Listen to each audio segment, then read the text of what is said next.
après un changement de réalisateur et surtout un troisième opus plutôt moyen mais qui avait réussi à tirer son épingle du jeu pendant le Covid, il était quasi normal de voir une quatrième suite débarquer pour Bad Boys. Mais cette fois-ci, on nous a promis qu'ils avaient mis le paquet et surtout que ce serait tout sauf une pâle copie de Michael Bay. Alors est-ce que ce Bad Boys Ride or Die est la surprise de l'année et surtout l'un des films les plus réussis de la franchise? C'est ce que je vous propose de découvrir aujourd'hui dans cette critique.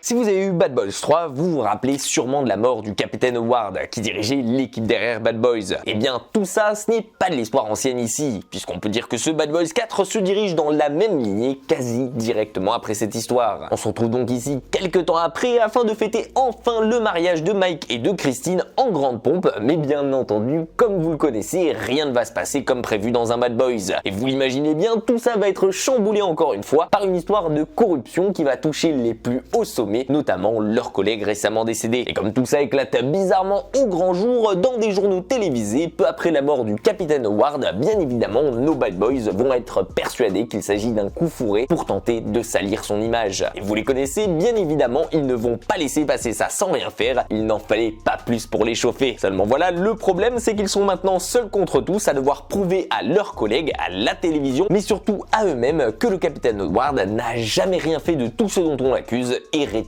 la vérité sur son nom. Et en parallèle, vous le verrez, l'histoire va prendre une toute autre tournure dans ce quatrième opus, puisque notre cher Marcus, à savoir notre Bad Boys numéro 2, va subir une attaque cardiaque qui aura une importance dans cette histoire, puisqu'elle va drastiquement tout changer ici. Parce que si, comme moi, vous êtes un fan de la franchise, vous vous rappelez sûrement que Marcus, incarné par Martin Lawrence, a toujours été le numéro 2 du groupe. Un petit peu celui en retrait dans le duo, moins tête brûlée que le personnage de Will Smith, et surtout la petite poule mouillée qui va le suivre dans l'action malgré lui. Mais son attaque, eh bien, elle va tout changer et redistribuer les cartes du jour au lendemain ici, puisqu'il va se réveiller avec le syndrome de l'immortel. À savoir que dans ce quatrième film, il va se prendre désormais pour l'élu, car son heure n'était pas arrivée, et que comme selon lui tout est déjà écrit dans le destin, eh bien, de toute façon, il ne peut désormais plus rien lui arriver. Et vous allez le voir, les rôles vont peu à peu s'inverser pour la première fois dans cette franchise ici, avec le lead rôle qui va passer par Marcus et non plus par Mike, qui lui va se retrouver pour la première fois au second plan. Et vous allez voir que en réalité c'est le moyen parfait pour changer la formule ici. Et d'ailleurs ce n'est pas la seule chose que vous réserve le duo Adil et Bilal ici, puisqu'ils l'ont bien compris, cette fois-ci avec la deuxième chance qu'ils ont eue, les fans de Bad Boys veulent de la nouveauté, ils veulent de l'action, ils veulent de l'explosif, bref du Bad Boys pur et dur, et surtout pas une pâle copie du travail de Michael Bay. Et c'est pour ça qu'aujourd'hui vous allez vous retrouver face à un film qui éclipse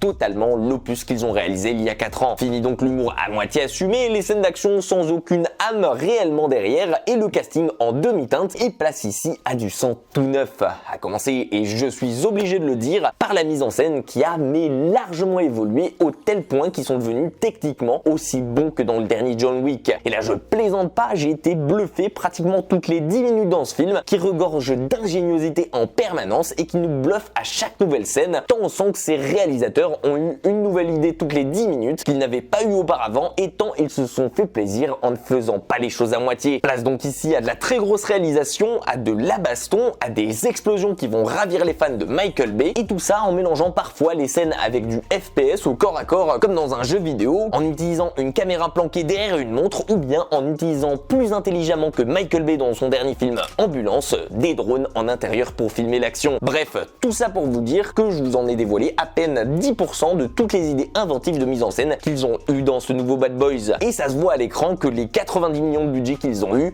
ils les ont largement explosés et qu'ils en ont pas laissé une miette. Et pour tout vous dire ici, ça fuse tellement à gauche et à droite et ça part en permanence dans tous les sens que j'ai jamais eu le temps de m'ennuyer, chose qui n'était pas le cas dans Bad Boys for Life. Pour tout vous dire sans spoilers, bien évidemment, il y a 3 scènes qui m'ont marqué dans ce film, pratiquement de la même manière que le fait d'habitude un James Bond ou bien un Mission Impossible. C'est dire à quel point elles sont importantes ici. ici. Je vous dis lesquels et vous découvrirez par vous-même au cinéma le film en me disant si j'ai raison ou bien si j'en ai fait trop. Mais en tout cas, j'ai adoré l'utilisation de l'ascenseur dans un plan de baston, la scène de l'hydravion en slow motion, ou bien la plus importante de tout à mes yeux et qui m'a rappelé la scène d'ouverture de Dark Knight Rises, à savoir celle en hélico de combat. Personnellement, c'est ma scène préférée et la plus punchy du film, et honnêtement, je vous mentirais si je disais que j'avais pas eu les frissons devant. Et ça, les frissons, disons que vous allez en avoir souvent ici, parce que je le trouve pratiquement meilleur que Bad Boys 2. Je sais pas comment vous le dire autrement, mais bordel, sur tous les plans, ce film est jouissif. Côté casting, rassurez-vous encore, le film met encore la barre plus haute que l'ancienne version d'il y a 4 ans pour l'améliorer, en rajoutant 2 choix parfaits qui sont ultra importants dans le scénario, à savoir Rhea Seehorn d'un côté, qui est tout simplement incroyable et que vous allez reconnaître sûrement parce que c'est Kim Wexler de Better Call Saul, et Ian Grufford, l'interminable Mr. Fantastic pour moi, et que je n'avais plus vu depuis longtemps au cinéma. Et bon Dieu, je vais vous dire, ça fait ultra plaisir de les retrouver ici dans un rôle qui est en apparence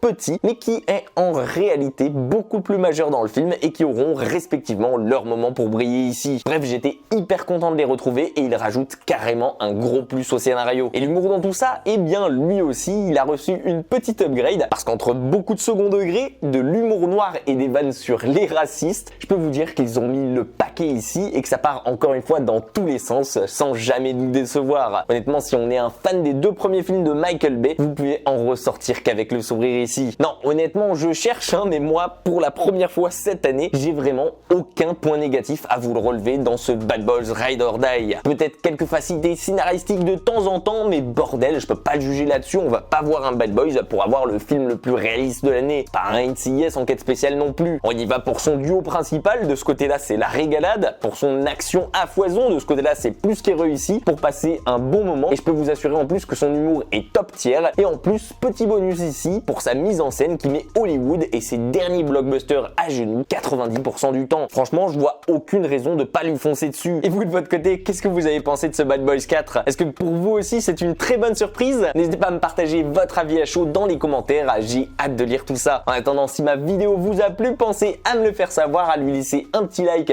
pour la faire marcher, à la partager et surtout à vous abonner à la chaîne si ce n'est pas déjà fait. En attendant, prenez soin de vous et moi je vous dis à très vite pour une toute nouvelle critique.